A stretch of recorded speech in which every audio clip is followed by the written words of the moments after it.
welcome everybody to another episode of Coaching from the Heart with your co-hosts, myself, Tyler Thurman, and my good friend and coaching colleague and co-host, Harold Feddersen. Good afternoon, Tyler.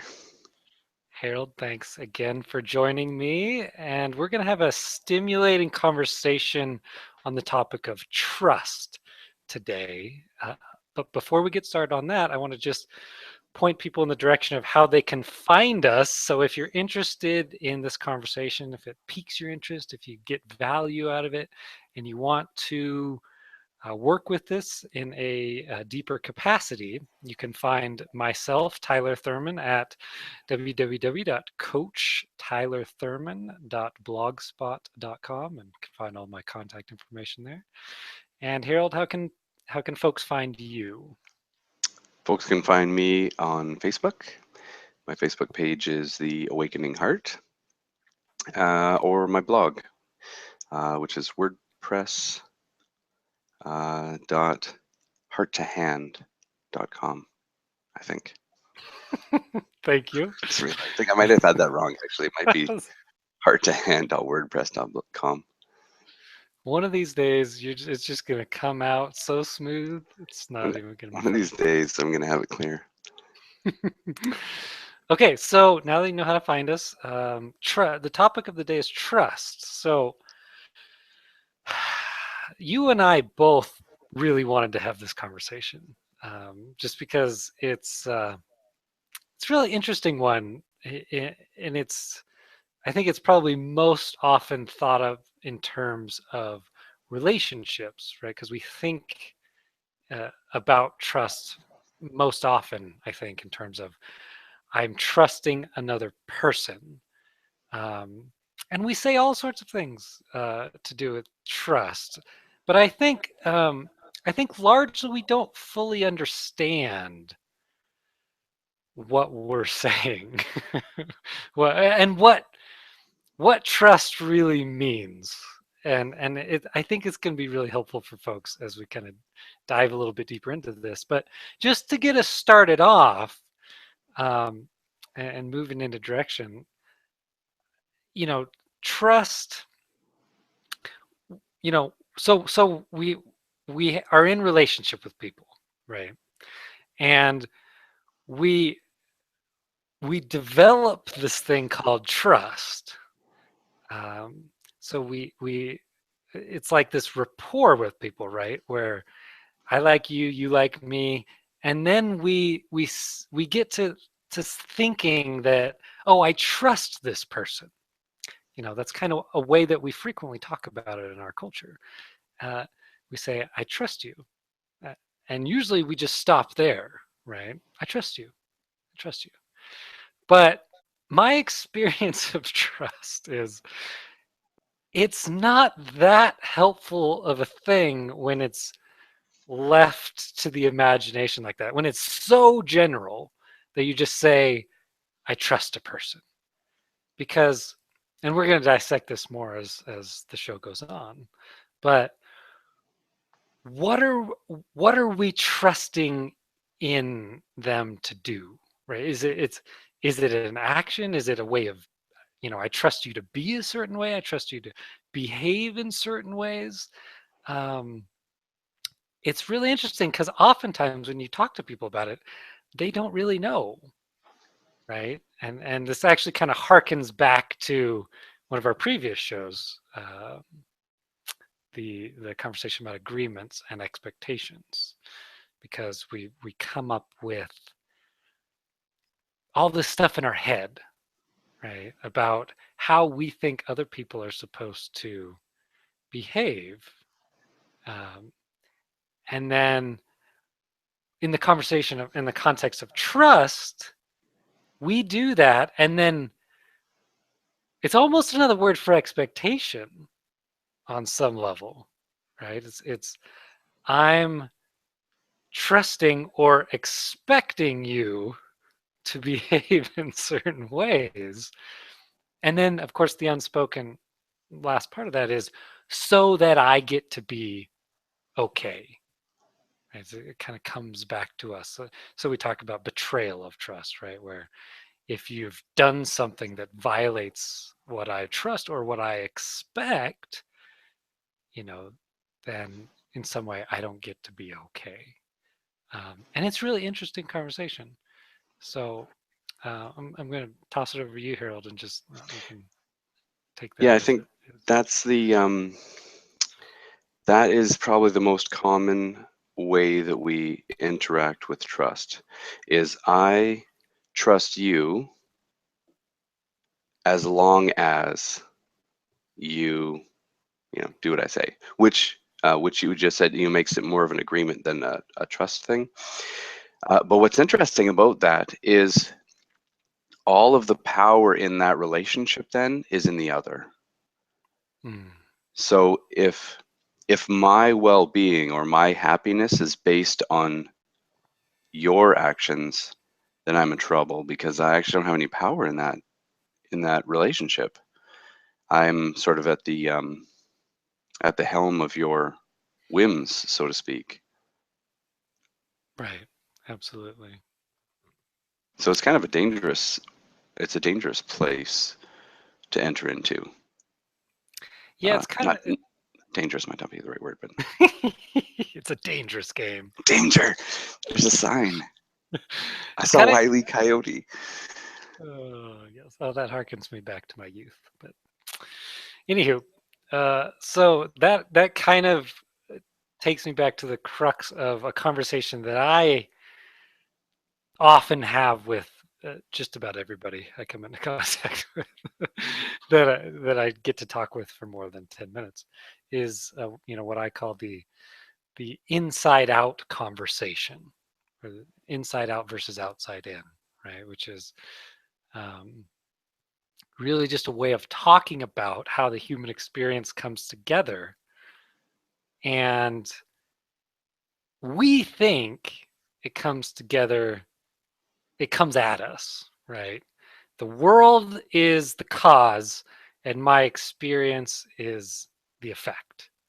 Um, so I'm feeling miserable. I'm feeling, in this case, betrayed, right? So if my trust has been violated in some way, then I get to feel this beautiful thing called betrayal, right?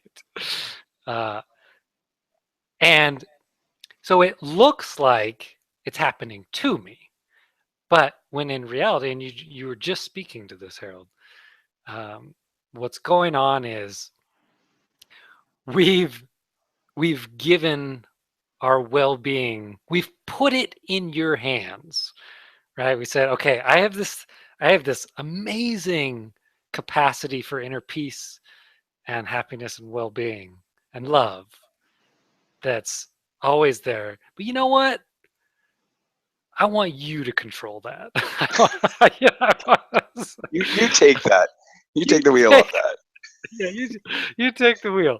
I don't want to be responsible for this thing that Let me take the path. apparently is just it's too good to be true, right? So of course we're not actually doing that. It's this is a very kind of unconscious process, but in essence that's what we're doing. We have this thing called innate well-being or innate mental health or the peace and love of God, if you want to go in that direction. Um, and it's always available to us. We might not always be aware of it, but it's always available to us. But then we misunderstand how our experience of life comes together and gets created. And so we think, because the way our body is set up and the way that our senses are set up, it looks like it's outside in, as opposed to the other way around. This is kind of the big illusion in the world, as far as I'm concerned. As far as it actually works 180 degrees backwards. Our experience comes from within. It comes from our own thinking. It comes from um, our thoughts, our beliefs, our values, our memories, our past thoughts about the past, thoughts about the future. Those are all made of thought. right? They're all made of mental energy, whatever you want to call it. And trust is one of those things that gets created from the inside out, and then we project it out, right? That's the out. Um, and so it seems like it's this commodity, this thing that you're are almost physically building together with two people, right? That we even talk about it in that way, right? I'm building trust. You've got to earn your trust, kind of like you earn money, right? We talk about it like money a lot. Yeah. Yeah, like it's a commodity, right? That exists Yeah. outside the mind. And so as long as we treat it that way, in, in a place where it doesn't actually exist, we're gonna have problems with it, right? It's gonna uh, uh, it's gonna mess us up. But we're not gonna know that because nobody's, the world will largely agree with the lie or the misunderstanding of an outside in universe, right? Um, so that's kind of that's the crux of the trust conversation. Is it starts, in order to be able to understand trust better, we first have to understand it's just one more thing that we create in the mind and then project out and forget that it's in the mind and we think it's out there somewhere. So yeah, so if we treat it like a commodity, because you do hear that a lot, um, you're earning you're earning trust. So then the other person has built up enough equity Yeah. that we can trust them. Um, but the whole thing's a bit of a schlemazel, because really it's just a sneaky way around being authentic with your communication. So instead of saying, I want this agreement in place between us, we have this fancy, you're earning trust, and then eventually you'll build up enough that at some magic point, you're going to be trusted. Um, Unless, of course, you spend some of that trust somehow, or that trust collapses. Instead of just having, from the get go, just having a clear and authentic communication about what kind of agreements you want to have. Yeah. Because I think you and I probably, the place that trust shows up the most is infidelity. Mm.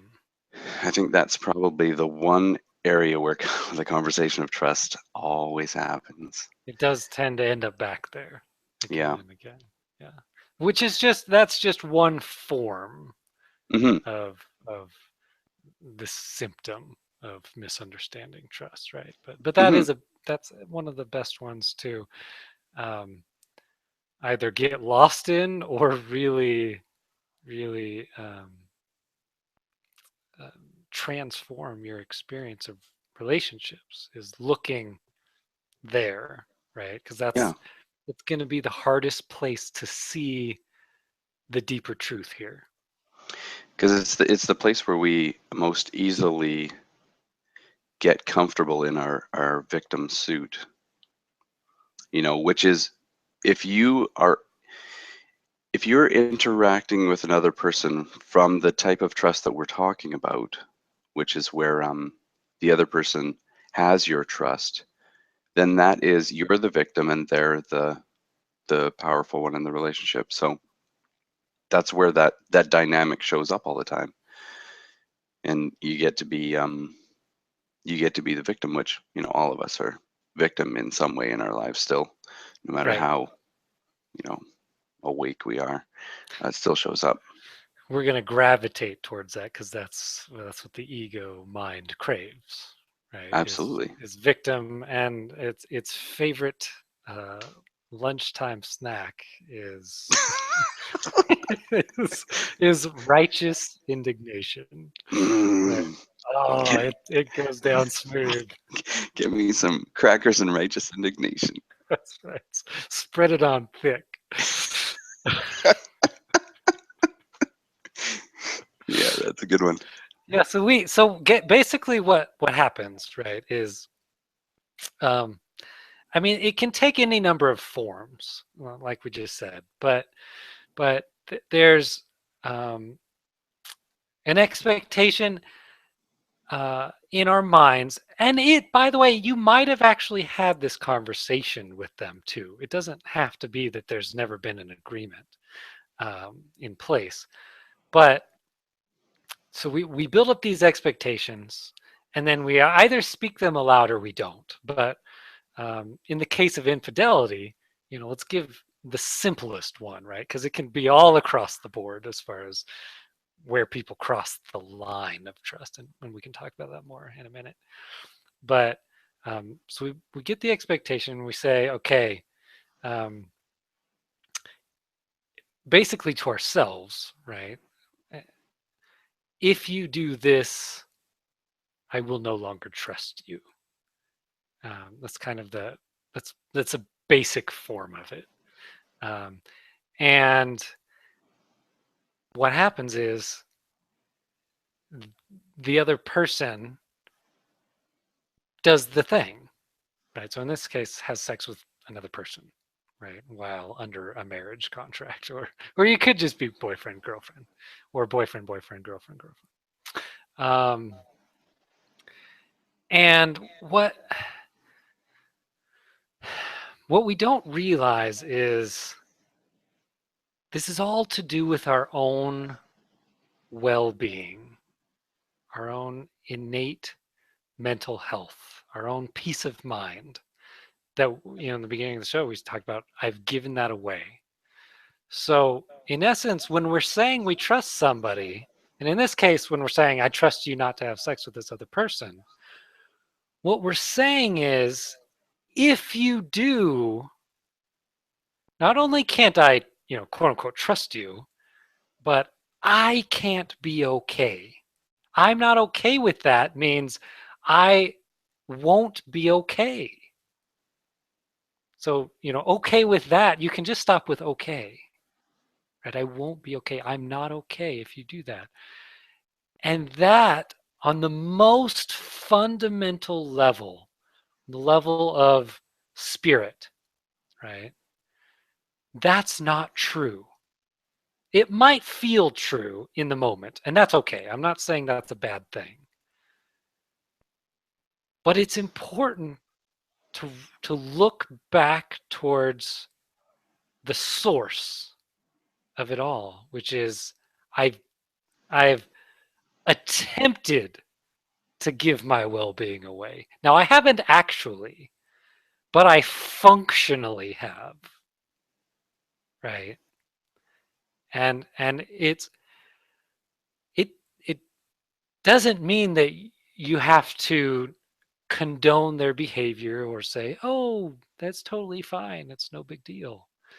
But what it does mean on just a descriptive level is I have said I have effectively limited my capacity for peace by saying I've made it conditional, right? So my trust in you is conditional. Let's be fair. It's always conditional. I mean, trust would be irrelevant if unconditional love was abound here. Uh, but At yeah. the same time, so I like how well, there's a couple things. Well, there's a lot. This is a big conversation, but I like how you're pointing to the fundamental nature or truth of what you are is undamaged in some way by another person's actions. Well, very well said. You said that better Okay, than I thank did. you. Yeah. Okay, go ahead.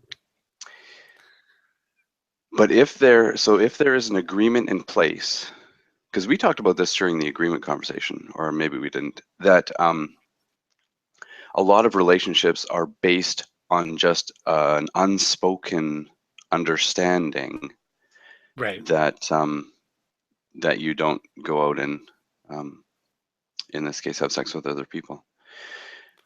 However, that does it should be an agreement. It should be part of the agreement in the relationship if that's what both people want.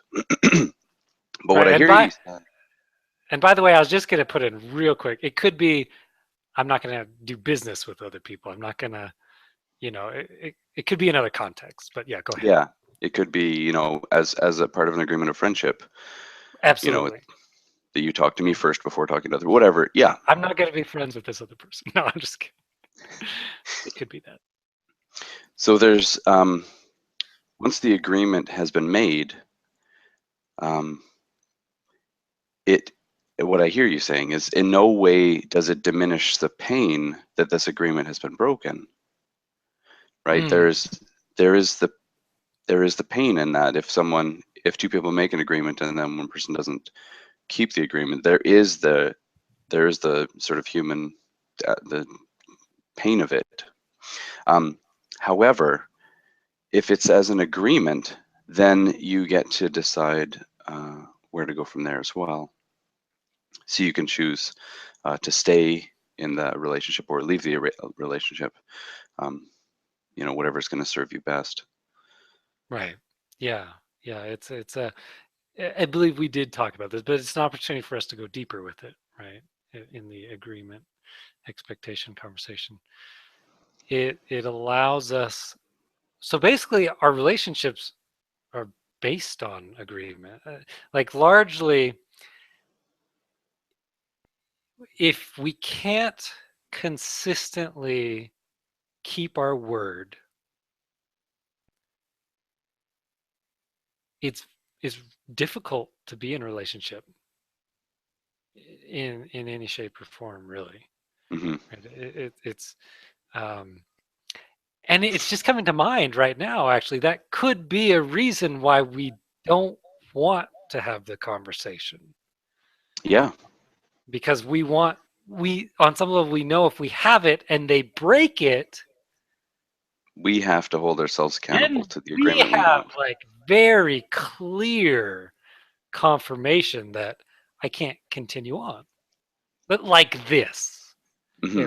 at the very least, right?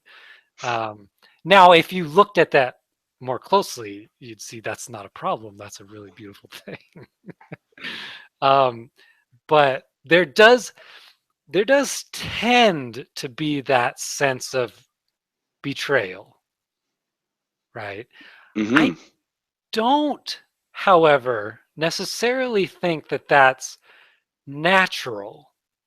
And what I mean by that is I don't think that is a one-to-one causal relationship, right? I think it's built in. It's built in for pretty much everybody, but it wasn't built by God, for for lack of a better term. You know, the because here's the thing, and this is totally impractical, right? So just bear with me for a second. So maybe for some people it's practical, most people not so much. So if we were totally 100% in touch with that innate peace and love that is our fundamental makeup, right? We talked about that last week. Somebody breaking an agreement, which is really just to say they said they would do this and they didn't, or they did something else, right? Um, but if you know with 100% certainty this doesn't affect that,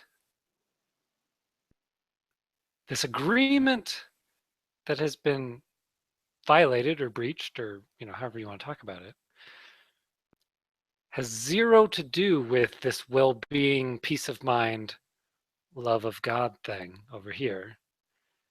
um,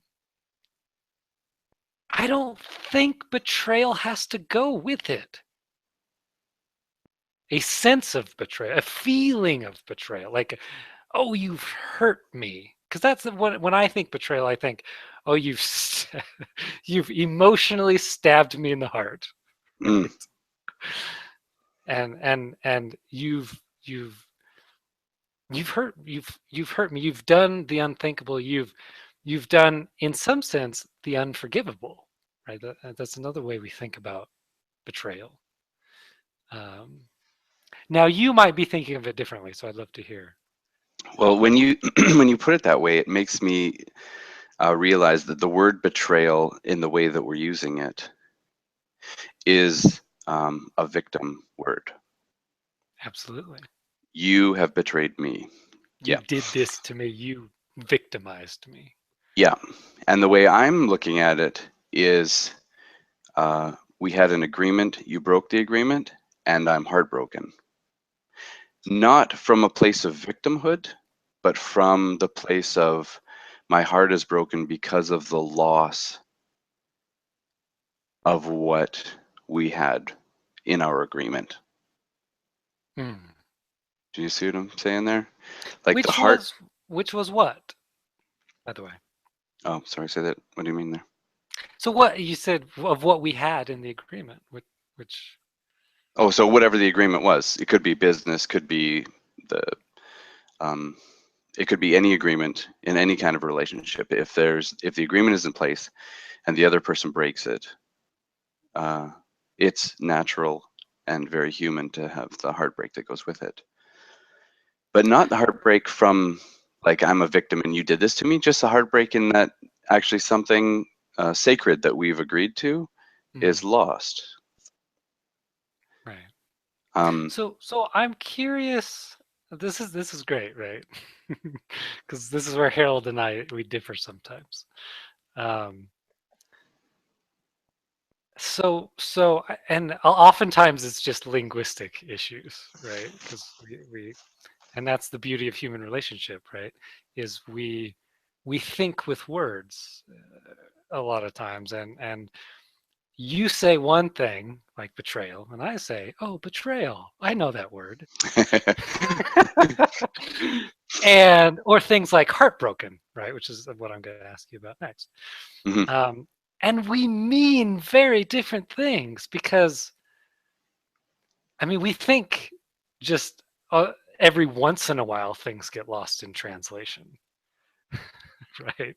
They get lost in translation every sentence of every conversation, Hmm. and Almost we every don't. week, you and I actually we're using the same words, but we might mean something there slightly different. Which is so beautiful about these conversations because we get to kind Hmm. of clarify it, real time. Hmm. Um, so I'm curious about about when you look at it,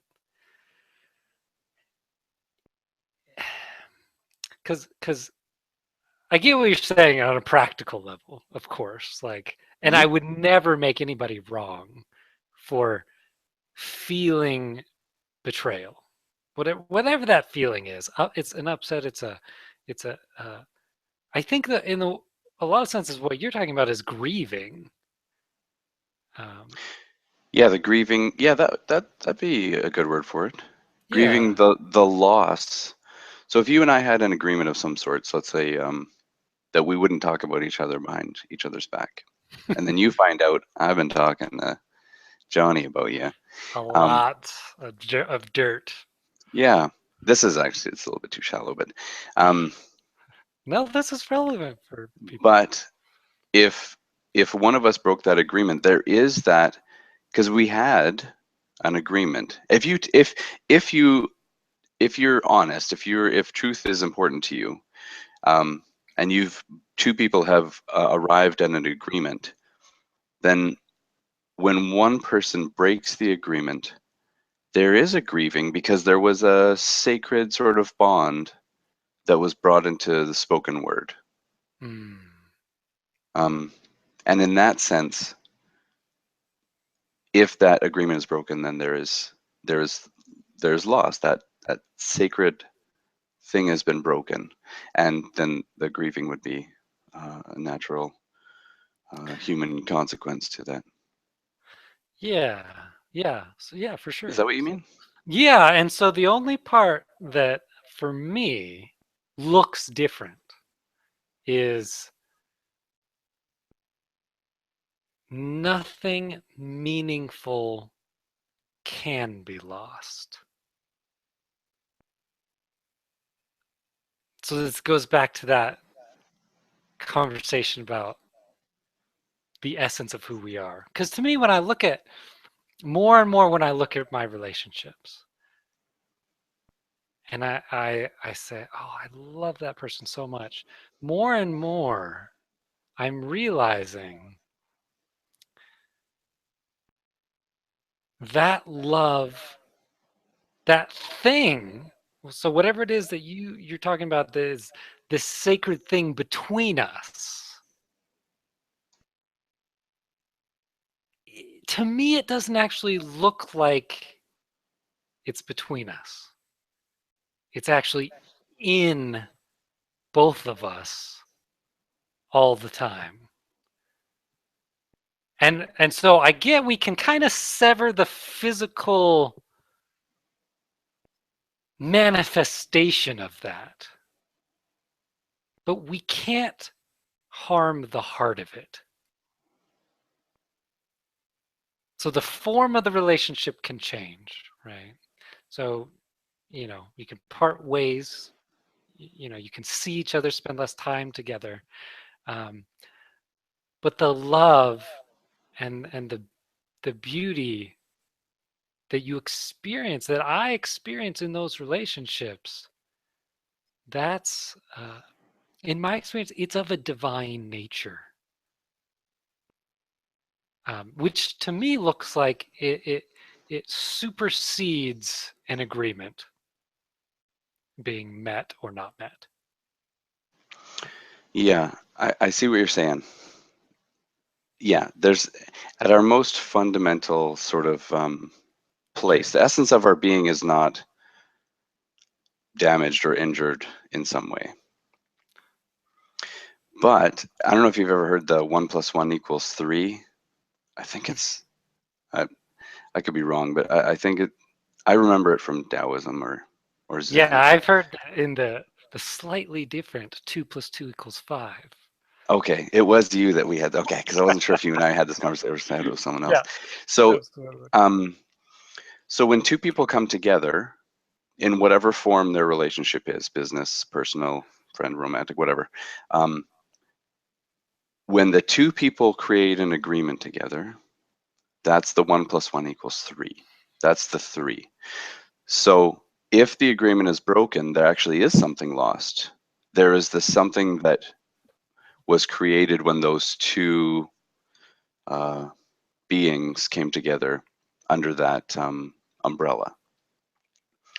So I actually see it that there actually is something lost, um, Mm. in the world. So if Oh yeah, in the uh, world for sure. yeah, Yeah, I was talking otherworldly. Here's the other thing: is it looks to me like most agreements are actually made from a place of misunderstanding our own source,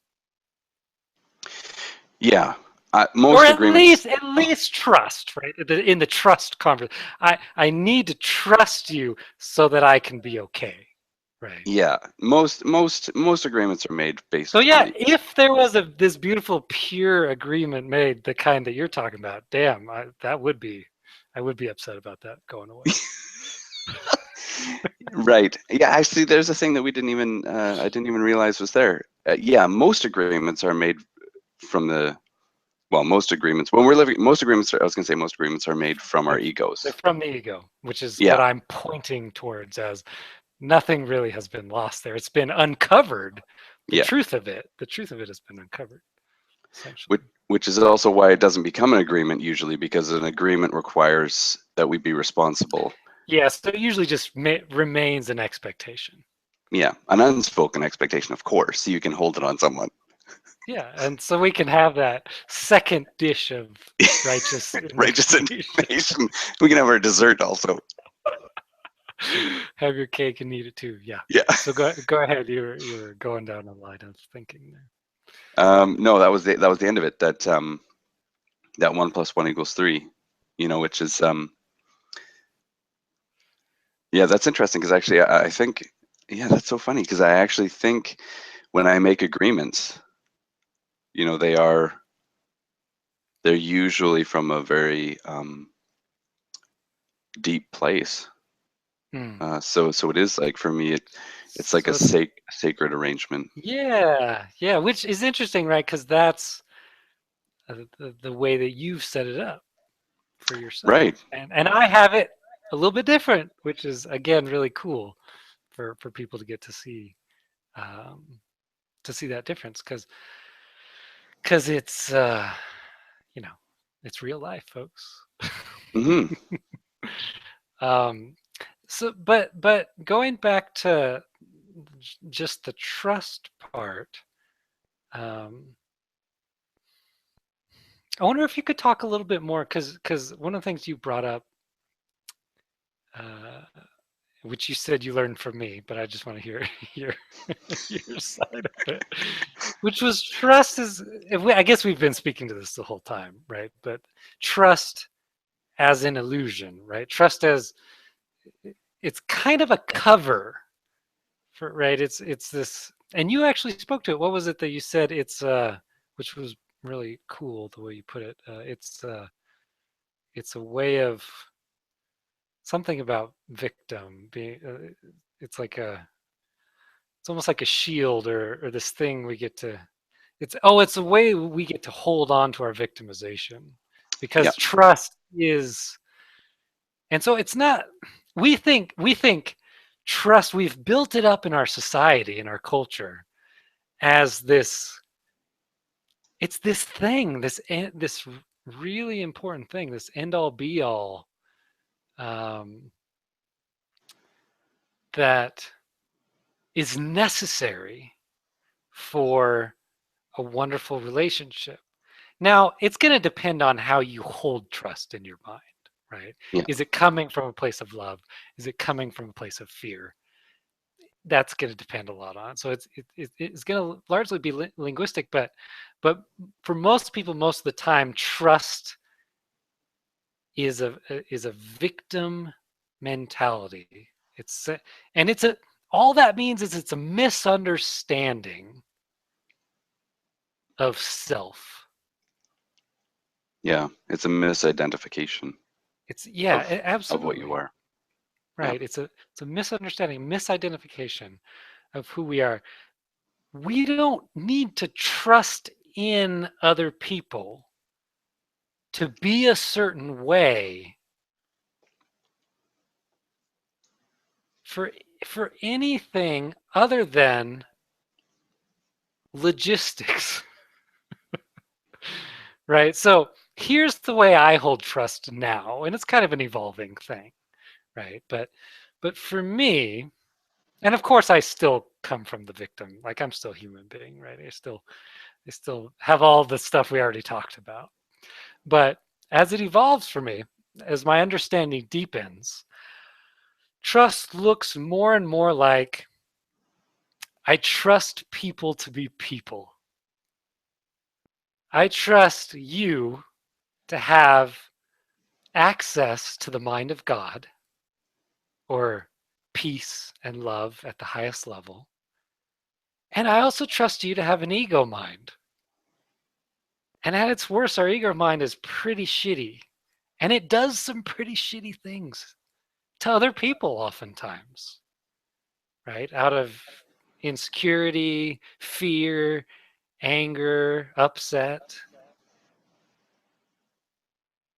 But it would be silly of me, not wrong or sinful or anything like that. It would just be silly to trust someone to not have both of those things. And I think that's what we're looking for. I trust you to only come from the love of God, right? None of the ego stuff, except the special love. But we'll save that for another day. Yeah, I think listening to you talk reminds me of, geez, it was a long time ago. 10 years ago, this six, someone asked me something about, it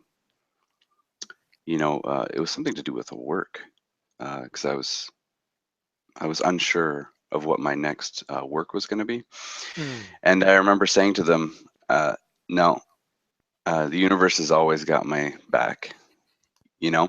And I might have even used the word trust in that sense. I just Mm. trust in the universe, or you would probably say I trust in God. Um, and I think, that is the way that I use trust. Because I don't use trust. Oh, I do use trust sometimes in the way we have been talking about it. Right. Um, but usually it's in that sense, which isn't the same kind of trust we've been talking about. It's actually, if I go in a little bit deeper into it, it's actually more of a surrender over to something greater, like something greater's got me, something Mm. greater has me. No, So it's, you're picking up what I'm laying down. Yeah. no, I really love the direction you just took that, because I guess I was on to the coattails of it with the last bit about trusting other people to be who they are Mm. essentially, but with ourselves too. The word you started saying, that the word that came immediately to mind was faith. Yeah. Right? Yeah, that's actually another word that would probably maybe better explain what it is. There's that faith. Yeah, yeah. So that Yeah. immediately popped into my head. And I was like, oh, he's talking about faith. And now that can be a bit of a dirty word for some people, especially in the sort of self-help. I trust in myself, not a higher power. um, Right. but faith is um, it is a beautiful thing, right? It's a different trust, right? It's Hmm. as a student of A Course in Miracles, it would actually, one of the words it uses in that text um, is a knowing. So it's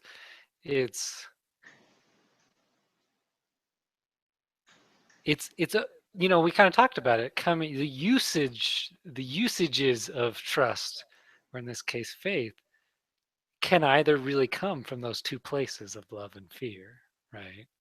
Hmm. And if what's behind it is love, and we point it inward, what we're going to find is we are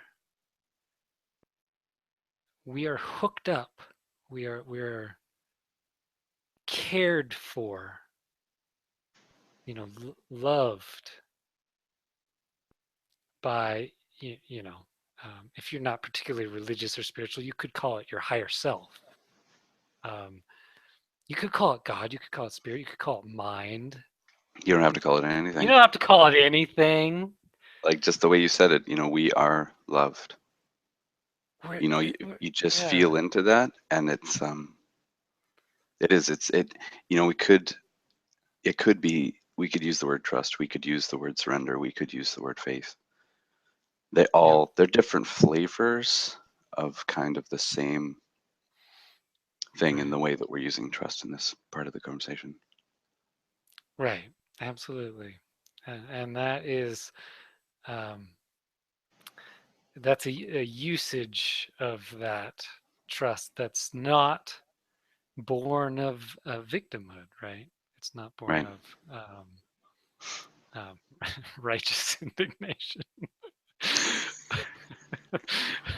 But there's something, if we walk the earth with